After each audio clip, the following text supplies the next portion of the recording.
You can also look at, there's a new website called stopthenewdrug.org that it has some very profound tools and help in terms of the relational impact that is kind of being seen now in the literature.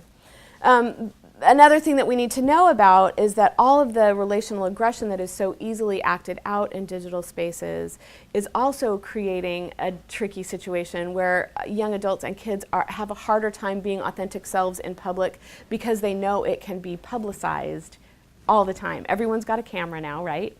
And everyone can publish anything wherever they want.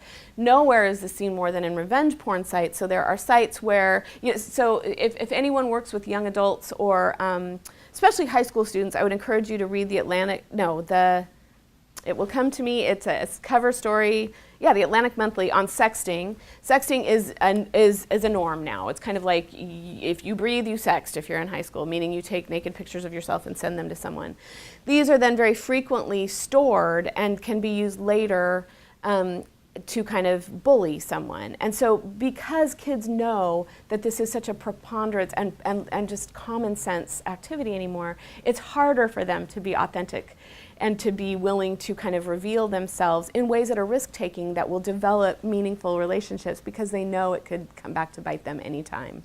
In a lot of parts of the world, revenge porn is becoming illegal, and that's important for you to know. So revenge porn is basically someone can take an image that they got of someone else if they want to bully them and pay $5 to $10 and send that image to one of these sites, and that site will send it out to, will make it viral, basically. And it's kind of a new trend legally.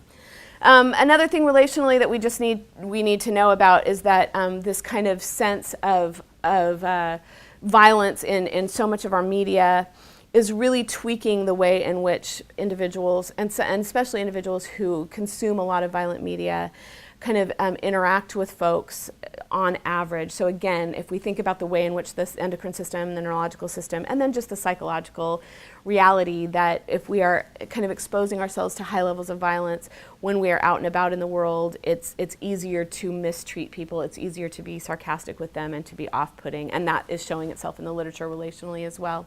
So interventions.